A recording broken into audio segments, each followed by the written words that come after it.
सभी प्रभु प्रेमी भक्तों को दंडवत प्रणाम। आइए आज हम सर्वज्ञ श्री चक्रधर भगवान की अनंत लीलाओं में से और एक कथा सुनते हैं। एक दिन सर्वज्ञ श्री चक्रधर भगवान किसी एक गांव में एक वृक्ष के नीचे बैठे थे। दोपहर के बाद वहां से एक ठाकुर जा रहा था। उसने भगवान के सुंदर लावण्यमय रूप को जब देखा तो उसने उनके पास जाकर उन्हें दंडवत प्रणाम किया। फिर उसने प्रार्थना करते हुए भगवान से कहा, भगवान कृपा करके आप मेरे घर पर चले। फिर भगवान उसकी प्रार्थना को स्वीकार कर उसके साथ उसके घर चले गए। उसने बड़े सम्मान के साथ उन्हें आसन पर बिठाया। थोड़ी देर के बाद उपटना लगाकर उन्हें स्नान करवाया। बड़े श्रद्धाभाव से उसने उनकी पूजा की। अनेक पकवानों से उन्हें भोजन करवाया। उसके श्रद्धाभाव को ध्यान में रखते हुए भगवान ने भोजन किया। रात को सोने के लिए पलंग पर शयनासन लगाया। भगवान वहां पर शयन करने के लिए चले गए। बड़ी ठकुराइन ने भगवान के चरणों को दबाकर थोड़ी सेवा की। जब भगवान सोने लगे तो उन्होंने उसे वहां से चले जाने की आज्ञा दी। जब वह चली गई तो भगवान ने शयन किया।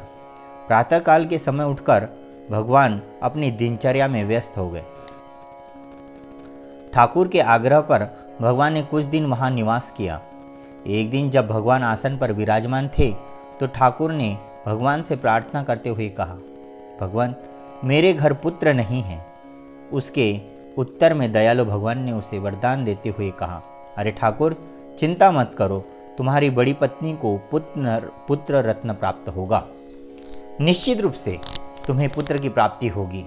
इसके 2-4 दिन के बाद भगवान वहां से चले गए। कुछ समय बाद ठाकुर की बड़ी पत्नी को शतायु पुत्र का जन्म हुआ।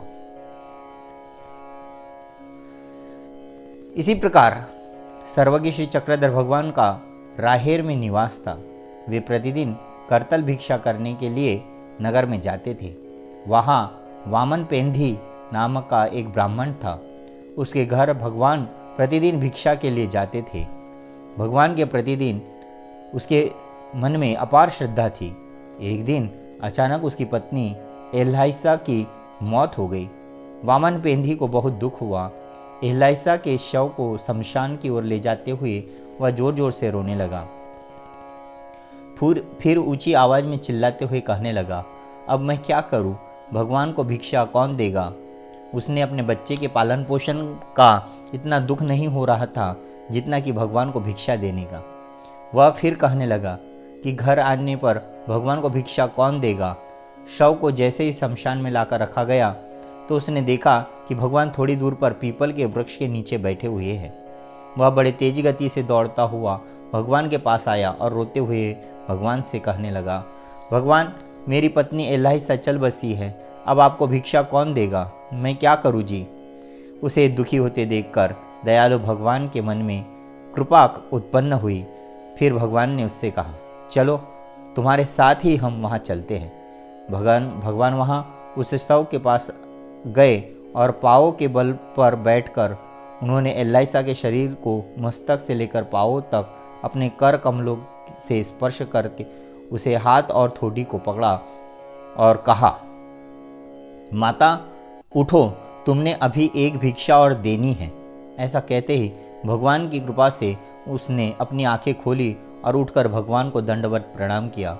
उसे जीवित हुआ देखकर लोग खुशी से फूले नहीं समा रहे थे। वहां उपस्थित सभी लोगों ने भगवान की महिमा का जय जयगान किया। वहां से वह अपने पति के साथ चलकर घर पहुंची। वहाँ स्नान आदि करके उसने भोजन बनाने की तैयारी शुरू कर दी और भगवान से प्रार्थना की कि वे भिक्षा के लिए उसके घर अवश्य आए। थोड़ी देर के बाद भगवान करतल भिक्षा करते उसके घर पहुँचे। वहाँ जब भगवान को भिक्षा देने लगी तो भगवान ने उससे कहा, एक भिक्षा रह गई है, इन शब्दों को याद दिलाई। तब वामन पेंधी ने उसके हाथों से लेकर स्वयं भगवान को भिक्षा दी। फिर भगवान ने भिक्षा लेकर गोदावरी नदी के किनारे पर आए और वहाँ उन्होंने भोजन किया। तो प्रभु भक्तों, सर्वज्ञ श्री चक्रधर भगवान की अनंत लीलाएं हैं और वह अपने भक्तों को जीवन दान देने में तनिक भी नहीं सकुचाते। और इस प्रकार की कहानियाँ निरंतर सुनने के लिए बने रहिए हमारे YouTube चैनल